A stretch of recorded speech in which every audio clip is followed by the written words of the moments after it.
ಎಲ್ರಿಗೂ ನಮಸ್ಕಾರ. Welcome to the Harshal view ಚಾನೆಲ್ಗೆ ಎಲ್ರಿಗೂ ಸ್ವಾಗತ ಸುಸ್ವಾಗತ. ಇವತ್ತು ನಾನು ಎರಡು ಟ್ರೇಡ್ ತೊಗೊಂಡೆ. ಆಲ್ಮೋಸ್ಟ್ 200 ಪಾಯಿಂಟ್ಸ್ ಕ್ಯಾಪ್ಚರ್ ಮಾಡಿದ್ದೆ. ಅಂದರೆ exactly not in 200, 189 or 190 points ನಾನು ಕ್ಯಾಪ್ಚರ್ ಮಾಡಿದೆ. ಅದು ಹೇಗೆ ಅಂತ ನಾವು ನೋಡೋಣ. ಓಕೆ, ಅದು ಕೂಡ ಫಿಬೊನಾಚಿ ಯೂಸ್ ಮಾಡಿ ಹೇಗೆ ನಾನು ಟ್ರೇಡ್ ತೊಗೊಂಡೆ ಅಂತ ನಾನು ಕ್ಲಿಯರಾಗಿ ಎಕ್ಸ್ಪ್ಲೇನ್ ಮಾಡ್ತೀನಿ. ಅದಕ್ಕೆ ಮುಂಚೆ ನೀವು ಯಾರಾದರೂ ಫಿಬೊನಾಚಿ ಬಗ್ಗೆ ಡೀಟೇಲ್ ವಿಡಿಯೋ ಒಂದು ಮಾಡಿದ್ದೀನಿ. ಫುಲ್ ಕಂಪ್ಲೀಟಾಗಿ ಒಂದು ಟ್ರೇಡಿಂಗ್ ಸ್ಟ್ರಾಟಜಿ ಇದು. ಈ ಸ್ಟ್ರಾಟಜಿನ ನಾವು ಹೇಗೆ ಯೂಸ್ ಮಾಡಿ ಟ್ರೇಡ್ ತೊಗೊಂಡ್ವಿ ಅಂತ ನಾವು ನೋಡೋಣ. ಓಕೆ, ಯಾರಾದರೂ ನೋಡಿಲ್ಲ ಅಂದರೆ ಈ ಫಿಬೊನಾಚಿ ರಿಟ್ರೇಸ್ಮೆಂಟ್ ಈ ವಿಡಿಯೋನ ಕಂಪ್ಲೀಟಾಗಿ ನೋಡಿ, ಆವಾಗಲೇ ನಿಮಗೆ ಇನ್ನೂ ಫರ್ದರ್ ಅರ್ಥ ಆಗೋದು. ಬಟ್ ಇದನ್ನು ಯೂಸ್ ಮಾಡಿ ನಾನು ಇವತ್ತು ಟ್ರೇಡ್ ಹೇಗೆ ತೊಗೊಂಡೆ ಅಂತ ಅದ್ರ ಬಗ್ಗೆ ನೋಡೋಣ ಬನ್ನಿ. ಓಕೆ, ಇವತ್ತು ಮಾರ್ಕೆಟ್ ಏನಾಗಿದೆ, ಇಲ್ಲಿ ಬಂದುಬಿಟ್ಟು ಬೆಳಗ್ಗೆ 9:15 ಓಪನ್ ಆಗಿದ ತಕ್ಷಣ ಈ ರೀತಿ ಕ್ಯಾಂಡಲ್ ಮಾಡಿ, ಇದು ಒಂದು 5 minutes chart. Okay, 5 minutes candle. ಇದನ್ನು ನಾನು ಫಸ್ಟ್ ಆಫ್ ಆಲ್ ಇದು ಒಂದು ಟ್ರೆಂಡ್ ಥರ ಇದೆಯಲ್ಲ, ಈ ಟ್ರೆಂಡನ್ನ ನೋಡಿಕೊಂಡು ಮತ್ತೆ ರಿಟ್ರೇಸ್ಮೆಂಟ್ ಆಗಿ ಫರ್ದರ್ ಮೇಲೆ ಹೋಗ್ಬೋದು ಅಂತ ನಾನು ಅಂದ್ಕೊಂಡಿದ್ದೆ. ಓಕೆ, ಆ ಕಾರಣಕ್ಕೋಸ್ಕರ ಫಸ್ಟು ಫಿಬೊನಾಚಿನ ನಾನು ಇಲ್ಲಿಂದ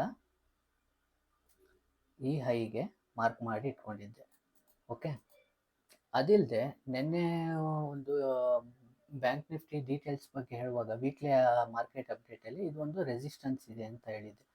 ಸರಿ, ಹಾಗಾದರೆ ಇಲ್ಲಿ ಇದನ್ನು ಕ್ಯಾಪ್ಚರ್, ಇದು ಒಂದು ಟ್ರೆಂಡ್ ಥರ ಇದೆಯಲ್ಲ, ಈ ಟ್ರೆಂಡಲ್ಲಿ ಏನಾದರೂ ಆಗುತ್ತಾ ಅಂತ ಫಸ್ಟ್ ಇದು ಒಂದು ಟ್ರೆಂಡು, ನೆಕ್ಸ್ಟು ಈ ಟ್ರೆಂಡಿಗಿಂತ ಇದು ಅಬವ್ ಆಲ್ರೆಡಿ ಹೋಗಿದೆ. ಇದು 100% ರಿಟ್ರೇಸ್ಮೆಂಟ್ ಥರ. ಈ ಟ್ರೆಂಡ್ ತೊಗೊಂಡಿದ್ರು ಕೂಡ 100% ರಿಟ್ರೇಸ್ಮೆಂಟ್ ಅಂತ. ನೆಕ್ಸ್ಟ್ ಯಾವ್ದಾದ್ರು ಟ್ರೆಂಡ್ ಇದೆಯಾ ಅಂತ ನೋಡಿದಾಗ ಈ ದೊಡ್ಡ ಟ್ರೆಂಡೇ ಒಂದಿತ್ತು. ಸೊ ಆ ಕಾರಣಕ್ಕೋಸ್ಕರ ಇಲ್ಲಿಂದ ಕೂಡ ನಾನು ಈ ಲೋನ ಮಾರ್ಕ್ ಮಾಡಿ ಇಟ್ಕೊಂಡಿದ್ದೆ. ಇವನ್ ಎರಡು ಕಡೆಯೂ ಬಂದಾಗ ನಾವು ಟ್ರೇಡ್ ತೊಗೊಳ್ಳೋಣ ಅಂತ. ಬಟ್ ನಾನು ಇಲ್ಲಿ ಆಪ್ಷನ್ ಬೈಯಿಂಗ್ ಮಾಡಿಲ್ಲ. ಆ ರೀಸನ್ ಕೂಡ ಹೇಳ್ತೀನಿ. ಆಪ್ಷನ್ ಸೆಲ್ಲಿಂಗ್ ಮಾಡಿದ್ದೀನಿ. ಇಲ್ಲಿ ಬಂದುಬಿಟ್ಟು ಅಬವ್ ಅಲ್ಲಿ ನಮ್ಗೆ ಸಿಕ್ಕಿಲ್ಲ. ಬಟ್ ಕೆಳಗಡೆ ಹೋಗ್ಬೇಕಂತಂದರೆ ಏನಾಯಿತು, ನೀವು ಇಲ್ಲಿ ನೋಡ್ಬೋದು. ಇವಾಗ ಇದನ್ನು ಡಿಲೀಟ್ ಮಾಡಿಬಿಡ್ತೀನಿ, ಒಂದನ್ನು ಡಿಲೀಟ್ ಮಾಡಿಬಿಡ್ತೀನಿ. ಇದನ್ನು ಡಿಲೀಟ್ ಮಾಡಿಬಿಟ್ಟು ನಾವು ಕ್ಲಿಯರ್ ಕಟ್ಟಾಗಿ ನಿಮಗೆ ಸ್ವಲ್ಪ ಕ್ಲಿಯರಾಗಿ ಹೇಳ್ತೀನಿ. ಇವಾಗ ಇದು 100% ರಿಟ್ರೇಸ್ಮೆಂಟ್ ಆಯಿತು ಈ ಲೆವೆಲಲ್ಲಿ. ಈ ಲೆವೆಲಲ್ಲಿ ನೋಡಿದ್ರೆ ಇದು ಕೂಡ 100% ಆಲ್ರೆಡಿ ನೆನ್ನೆ ಅಂದರೆ ಪ್ರೀವಿಯಸ್ ಟ್ರೇಡಿಂಗ್ ಸೆಷನಲ್ಲಿ ಕ್ಯಾಪ್ಚರ್ ಆಗಿತ್ತು. ಸೊ ಈ ಟ್ರೆಂಡ್ ಫೇಲರ್ ಆಗಿತ್ತು. ನೆಕ್ಸ್ಟ್ ಬಂದುಬಿಟ್ಟು ಆ ಕಾರಣಕ್ಕೋಸ್ಕರ ಈ ದೊಡ್ಡ ಟ್ರೆಂಡ್ನ ನಾನು ಫಿಬೊನಾಚಿ ಹಾಕ್ಕೊಂಡಿದ್ದೆ. ಓಕೆ, ಯಾವಾಗ ಇದು ಇಲ್ಲಿ 0.38ಗೆ ನೀವು ಆ ವಿಡಿಯೋಲಿ ನೋಡಿದ್ರೆ ಮಾತ್ರ ನಿಮ್ಗೆ ಅರ್ಥ ಆಗುತ್ತೆ ಏನಕ್ಕೆ 0.38 ನಾನು ತೊಗೊಂಡಿದ್ದೀನಿ ಅಂತ. ಯಾವಾಗ ಇದು ಈ ರಿಟ್ರೇಸ್ಮೆಂಟ್ ಆಗಿದ ತಕ್ಷಣವೇ ಇದರ ಲೋ ಈ ಕ್ಯಾಂಡಲ್ ಯಾವಾಗ ಕ್ಲೋಸ್ ಆಯಿತೋ ನಾನು ಎಂಟ್ರಿ ತೊಗೊಂಡೆ. ಈ ಕ್ಯಾಂಡಲು ಎಷ್ಟು ಗಂಟೆಗೆ ಅಂತ ಹೇಳ್ತೀನಿ. 9:25 ಕ್ಯಾಂಡಲು ಎಂಟ್ರಿ ತೊಗೊಂಡೆ. ಇಲ್ಲಿ ಅದು ಸ್ಟ್ರೈಕ್ ಪ್ರೈಸ್ ಬಂದುಬಿಟ್ಟು 51,300. ಎಷ್ಟಾಗಿದೆ? 9:25 ಕ್ಯಾಂಡಲ್ಗೆ 556ಕ್ಕೆ entry. Stop loss 587. Almost 30 points ನನ್ನ ಸ್ಟಾಪ್ ಲಾಸ್ ಇತ್ತು.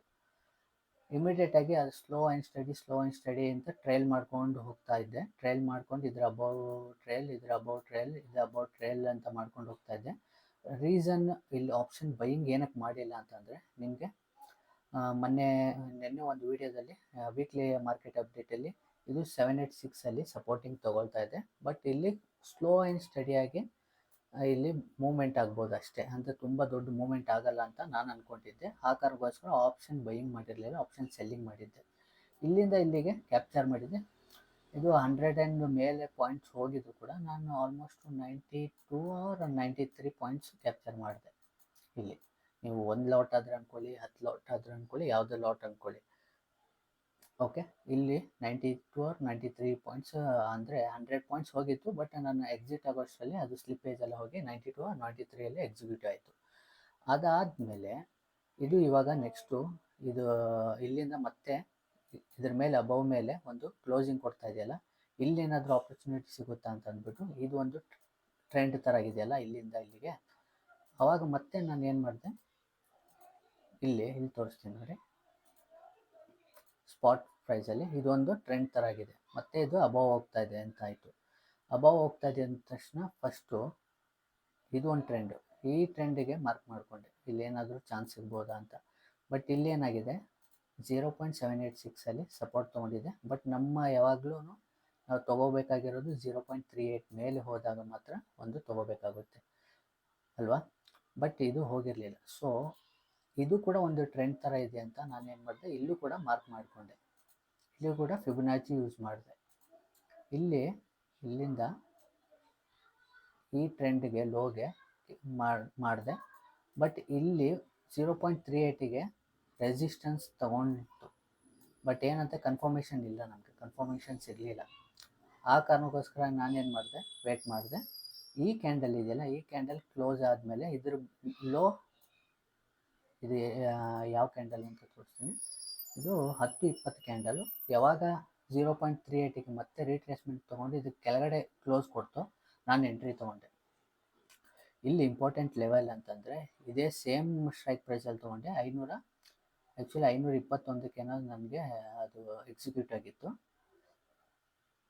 ಇಲ್ಲೂ ಕೂಡ 30 ಪಾಯಿಂಟ್ಸ್ ನಾನು ಸ್ಟಾಪ್ ಲಾಸ್ ಇಟ್ಟಿದ್ದೆ. ಇಲ್ಲಿ ಇನ್ ಕೇಸು ಇಲ್ಲೂ ಕೂಡ ಆಪ್ಷನ್ ಸೆಲ್ಲಿಂಗ್ ಮಾಡಿದ್ದೆ. ಬಟ್ ಇಲ್ಲಿ ಒಂದು ಡೌಟ್ ಇದ್ದರೆ ಏನು ಗೊತ್ತಾ, ಇದು ಆದಮೇಲೆ ಮತ್ತೆ ಫರ್ದರ್ ಸ್ವಲ್ಪ ಇಲ್ಲಿಗೆ ಹೋಗಿ ಏನಾದರೂ ಸಪೋರ್ಟ್ ತೊಗೊಂಡ್ರೆ ನಾನು ಇಲ್ಲಿ ಮತ್ತೆ ಇಲ್ಲ ಆಪ್ಷನ್ ಇದನ್ನು ಕಾಲ್ ಆಪ್ಷನ್ನ ರಿಮೂವ್ ಮಾಡಿಬಿಟ್ಟು ಪುಟ್ ಆಪ್ಷನ್ನ ಸೆಲ್ ಮಾಡೋಣ ಅಂತ ನಾನು ಅಂದ್ಕೊಂಡಿದ್ದೆ. ಇಲ್ಲಿ ಬಂದಾಗ ಬಂದರೆ ಹೋಗೋಣ ಅಂತ. ನೀವು ನೋಡ್ಬೋದು, ಟ್ರೇಲ್ ಮಾಡ್ತಾನೆ ಬಂದೆ, ಯಾವುದೇ ಸ್ಟಾಪ್ ಲಾಸ್ ಇಟ್ಟಾಗಿಲ್ಲ. ನೀವು ನೋಡ್ಕೋಬೋದು, ನಾನು 51,300 ಕಾಲ್ ಆಪ್ಷನ್ ಇದು. ಇಲ್ಲಿ ಮೋಸ್ಟ್ಲಿ ಇದು ನನ್ಗೆ ಗೊತ್ತಿದ್ದಂಗೆ ಇಲ್ಲಿ ಹಿಟ್ ಆಗ್ಬೋದು ಅಂತ ನಾನು ಅಂದ್ಕೊಂಡೆ. ಹಿಟ್ ಆಗಲಿಲ್ಲ ಅದು. ಹಾಗೋಸ್ಕರ ನಾನು ಟ್ರೇಲ್ ಮಾಡಿಕೊಂಡೇ ಬಂದೆ. ಟ್ರೇಲ್ ಮಾಡಿದ ತಕ್ಷಣ ಇಮಿಡಿಯೇಟಾಗಿ ಒಂದು ಸೆಲ್ಲಿಂಗ್ ಪ್ರೆಷರ್ ಬಂತು. ಸೆಲ್ಲಿಂಗ್ ಪ್ರೆಷರ್ ಬಂದಿದ ತಕ್ಷಣ ನಾನೇನು ಮಾಡಿದೆ, ಇದು ಪಾಯಿಂಟ್ಸ್ ಎಷ್ಟು ಹೋಗಿದೆ ಗೊತ್ತಾ, 170 ಪಾಯಿಂಟ್ಗಿಂತ ಇದು ಇಲ್ಲಿವರೆಗೂ ತೊಗೊಂಡ್ರೆ ನೀವು ನೋಡ್ಬೋದು ಎಂಟ್ರಿ ಪ್ರೈಸ್ ಎಷ್ಟಿದೆ ಅಂತ ಹೇಳ್ತೀನಿ. ಇದು ಕ್ಲೋಸಿಂಗ್ 524, ಬಟ್ ನಾನು ಎಂಟ್ರಿ ತೊಗೊಂಡಿದ್ದು 521 ಎಂಟ್ರಿ ಸಿಕ್ತು. ಇಲ್ಲಿ ಲೋ ನೋಡಿ 280, ಬಟ್ ಇಷ್ಟೊಂದು ಕ್ಯಾಪ್ಚರ್ ಮಾಡಿದ್ರೂ ಇಲ್ಲ. ನಾನು ಕ್ಯಾಪ್ಚರ್ ಮಾಡಿದ್ದು ಇಲ್ಲಿ ಹೋಗುವಾಗ 100 ಮೇಲೆ ಹೋದಾಗ ಕ್ಯಾಪ್ಚರ್ ಮಾಡಿದ್ದು. ಅದು ಸ್ಲಿಪ್ಪೇಜ್ ಎಲ್ಲ ಹೋಗಿ 94 96 ಏನೋ ಆಯಿತು. ಓವರಾಲ್ ಆಗಿ ನಾನು ಇವತ್ತು ಕ್ಯಾಪ್ಚರ್ ಮಾಡಿರೋದು 189. ಬಟ್ 200 ಅಂತ ಅಲ್ಲಿ ಇದನ್ನು ಹಾಕಿದ್ದೀನಿ, ಒಂದು ರೌಂಡ್ ಫಿಗರ್ ಇರಲಿ ಅಂತ 200 ಹಾಕಿದ್ದೀನಿ ಅಷ್ಟೇ. ಬಟ್ ಕ್ಯಾಪ್ಚರ್ ಮಾಡಿರೋದು ಇದು ಮಾತ್ರ 189. ನೋಡಿ, ಎರಡೇ ಟ್ರೇಡು ಈ ಫಿಬೊನಾಚಿ ಯೂಸ್ ಮಾಡ್ಕೊಂಡು ಹೇಗೆ ನಾನು ಕ್ಯಾಪ್ಚರ್ ಮಾಡಿದ್ದೆ ಅಂತ ನೀವು ಆ ವಿಡಿಯೋ ನೋಡಿಬಿಟ್ಟು ಈ ವಿಡಿಯೋ ಬಂದು ನೋಡಿ, ನಿಮಗೆ ಕ್ಲಿಯರ್ ಕಟ್ಟಾಗಿ ಅರ್ಥ ಆಗುತ್ತೆ. ಓಕೆ, ಇಂಟ್ರಾಡೇ ಅಲ್ಲಿ ಹೇಗೆ ನಾವು ಆಪ್ಷನ್ ಬೈಯಿಂಗ್ ಆದರೂ ಮಾಡ್ಬೋದು, ಆಪ್ಷನ್ ಸೆಲ್ಲಿಂಗ್ ಆದರೂ ಮಾಡ್ಬೋದು. ಬಟ್ ಆಪ್ಷನ್ ಬೈಯಿಂಗ್ ಕೂಡ ಇದು ಸಿಕ್ಕಾಪಟ್ಟೆ ಕೊಟ್ಟಿದೆ. ಬಟ್ ಆಪ್ಷನ್ ಬೈಯಿಂಗ್ ಮಾಡೋ ರೀಸನ್ ಬಂದುಬಿಟ್ಟು ಇದು ಒಂದು ಮೇಜರ್ ಸಪೋರ್ಟ್ ರೇಂಜಲ್ಲಿ ಇರೋದ್ರಿಂದ ಮತ್ತೆ ಫರ್ದರ್ ಮೇಲ್ಗಡೆ ಹೋಗ್ಬೋದು ಅಂತ ನಾನು ಅಂದ್ಕೊಂಡಿದ್ದೆ. ನೆಕ್ಸ್ಟು ಅಷ್ಟೇ, ನಾನು ಮತ್ತೆ ಯಾವುದೇ ಟ್ರೇಡ್ ತೊಗೊಂಡಿಲ್ಲ. ಇಲ್ಲಿ ಇವಾಗ ನೋಡ್ಬೋದು, ಇಲ್ಲಿ ಒಂದು ಟ್ರೆಂಡ್ ಅಂದ್ಕೊಳ್ಳಿ. ಇದನ್ನು ಈ ಟ್ರೆಂಡ್ನ ನಾವು ಮಾರ್ಕ್ ಮಾಡ್ಕೊಂಡ್ವಿ. ಆಲ್ರೆಡಿ 786 ಹೋಗಿದೆ. ಓಕೆ, 786 ಹೋಗಿದೆ. 786 ಯಾವ್ದು ಮಾರ್ಕ್ ಮಾಡ್ಕೊಂಡ್ರೆ ಇಲ್ಲಿ, ಓಕೆ, 786 ಹೋಗಿ ಕೆಳಗಡೆ ಬರ್ತಾಯಿದೆ. ಇವಾಗ 238 ಬಂದಿದೆ. ಬಟ್ ಇಲ್ಲಿ ತೊಗೋಬೇಕಂದ್ರೆ ಇಲ್ಲಿ ತೊಗೋಬಾರ್ದು. ಇಲ್ಲಿ ಏನಾಗುತ್ತೆ, ನೆಕ್ಸ್ಟ್ ಹೋಗಿ ಮತ್ತೆ ಇಲ್ಲಿ ರೀಟ್ರೇಸ್ಮೆಂಟ್ ಏನಾದರೂ ತೊಗೊಂಡು ಅದ್ರ ಲೋ ಏನಾದರೂ ಕ್ಲೋಸ್ ಆದರೆ ನಾವು ಇಲ್ಲಿ ತೊಗೋಬೇಕಾಗುತ್ತೆ. ಒಂದು ವೇಳೆ ಇಲ್ಲೇ ಏನಾದರೂ ರೀಟ್ರೇಸ್ಮೆಂಟ್ ಆಗಿ ಮತ್ತೆ ಫರ್ದರ್ ಹೋಗಿದ್ರೆ ನಾನು ಇಲ್ಲಿ ಒಂದು ಟ್ರೇಡ್ ತೊಗೊಳ್ತಾ ಇದ್ದೆ. ಇಲ್ಲಿ ಯಾವುದೇ ರೀತಿಯ ಆಪ್ಷನ್ಸ್ ನಮಗೆ ಸಿಕ್ಕಿಲ್ಲ.